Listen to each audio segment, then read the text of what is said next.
학기 수행 중에 일어났던 생각들이 있는데 계속 다른 이제 수행자분들을 비난하는 식의 생각을 했던 거예요. 저 사람은 저렇게 걷지? 그러면서 곧바로 어떤 마음이 일어났냐면은 그에 비해서 나는 좀 잘 걷고 있는 게 아닐까 하는 생각, 자만심 그런 게 일어났는데 오늘 아침에 생각해 보니까 다른 사람이 혹시 나를 비난하진 않을까 하는 두려운 마음이 그런 생각을 일으킨 것 같았고, 그 두려운 마음은 어디서 생겼을까 생각해 보니까 제가 저 자신을 비난하고 있는 건 아닐까 하는 생각이 들더라고요.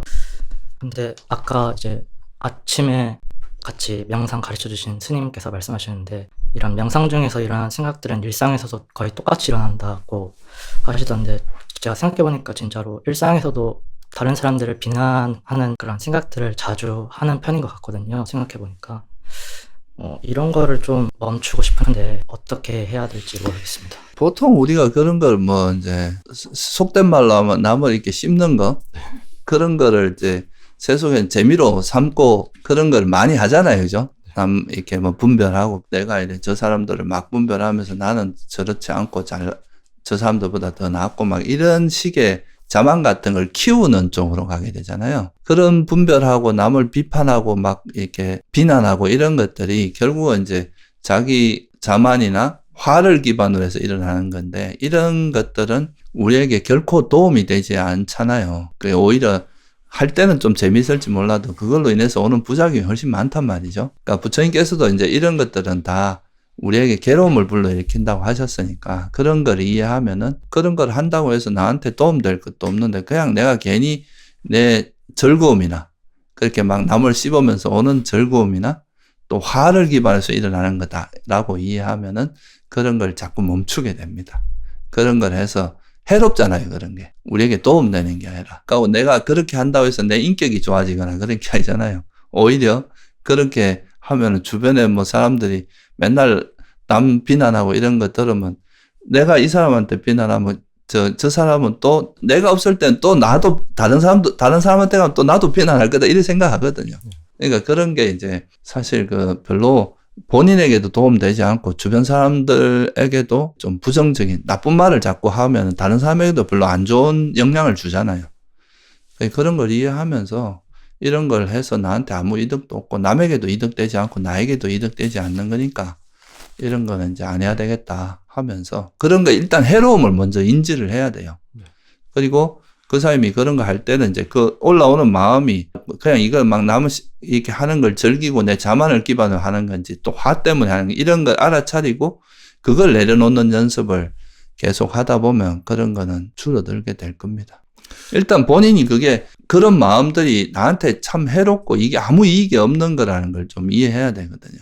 그러면 그런 생각이 일어날 때마다 의도적으로라도 진심으로는 그게 해로운지 아닌지는 모르지만 그냥 생각으로라도 이거는 해로운 거다라고 생각하는 게 나중에 시간이 지났을 때 이게 진심으로 해롭구나라는 걸 깨닫는 데 도움이 될 수 있을 것 같아요. 그렇죠. 그리고 실제로 그 사람이 그런 걸 한번 잘 생각을 해보면 그렇게 했을 때 그게 좋은 결과를 일으키는 게 별로 없잖아요. 네. 경험 속에서도 확인이 되고 있잖아요. 우리가 실제로. 내가 그렇게 했을 때 그게 남들에게도 뭐 별로 좋은 인상을 못 가지게 되고 나도 하고 나면 처음엔 좀 기분 좋게 막 할지 몰라도 갔다 오고 나면 뭔가 찝찝하고 막 내가 이거 또 남한테 안 좋은 이야기 했다고 또 마음에 걸리고 그럴 거 아니에요. 그죠? 네. 그게 뭐 이익될 게 아무것도 없잖아요. 그하고 그렇게 할 때마다 그 사람의 마음이 어지러워지고. 그러니까 그런 거를 이제 계속 관찰하고 알아차리면서 우리가 수행을 자꾸 하다 보면 결국은 이제 탐욕과 성냄이란 범주로 이제 이게 카테고리가 간단하게 되는데, 그러니까 그런 마음을 일으켰을 때 그게 결국은 우리한테 끊임없이 괴로움을 불러일으킨다는 거를 우리가 경험 속에서 계속 확인을 하게 되거든요. 부처님의 가르침은. 그러다 보면 이거 정말 이게 내가 이런 거를 거머쥐고 가는 게 그 뒤에는 대체로 보면 그런 이제 욕망이나 화가 있는 건데 이런 것들을 계속 일으키는 게 나한테 결코 도움이 되지 않는다는 걸 이해하면 그런 거를 이제 서서히 마음을 단속하게 되거든요. 그리고 이제 조금 더 나아가면 내가 뭔가 이런 행동을 계속 하는 거는 그 이면에 보면 내가 뭔가 나를 내세우려고 하거나 내가 잘난 거를 드러내려고 하거나 뭐 이런 마음들이 있을 거 아니에요. 그죠?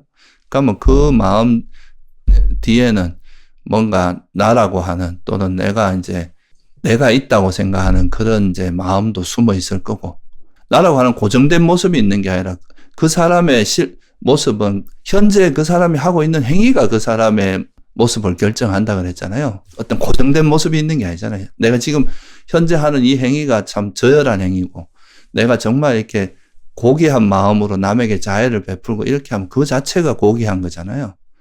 그런 걸 이해하면 굳이 이런 나쁜 업을 짓고 악업을 지을 이유가 해로운 마음을 자꾸 일으킨다는 건 나에게도 바람직하지 않고, 그러면서 내가 나를 자꾸 내세우고 남을 비난하고 이런 것도 나한테 아무 이득이 없는 거잖아요. 괜히 우쭐하기만 하고 또 사람이 거만해지고 이러면 그게 또 오히려 더 부작용도 많고, 그러면서 이제 점차 그런 걸 안 하게 됩니다. 그러니까 부처님께서 그러잖아요. 집성제에서 보면 괴로움이 왜 일어나느냐? 그건 가래 때문이라 그랬단 말이죠. 집착이라는 건 내가 원하는 상황만 거머쥐고 그것만 있기를 바라는 마음에 이런 상태가 영원하기를 바라고. 근데 현실은 안 그렇잖아요. 내가 원하는 것만 경험할 수 있는 일은 없단 말이죠. 그러니까 또 원래 내가 거머쥐고 있는 게 사라지면 또 거기서 괴로움이 일어나게 마련이잖아요. 그런 게 이제 그런 걸 자꾸 경험하게 되는 거라서, 그래서 이제 그런 걸 내려놔야 내가 이제 이거로부터 좀 자유로워지겠구나. 그러면서 좋아하고 싫어하는 이런 마음이 좀 벗어나는 게 되고, 그러면 마음이 좀 더 평화로워지고 그래야 될 거 아닙니까? 그죠? 그래서 이런 것들을 보면서 괴로움이 왜 일어나느냐? 가래 때문이고, 그 가래에 집착이 있기 때문에 정신적인 괴로움인 성냄이 일어난다. 이게 이제 집성제의 내용이거든요. 그래서 이거를 진짜 이해하면 내가 이 해로운 짓, 마치 독약 같은 거거든요.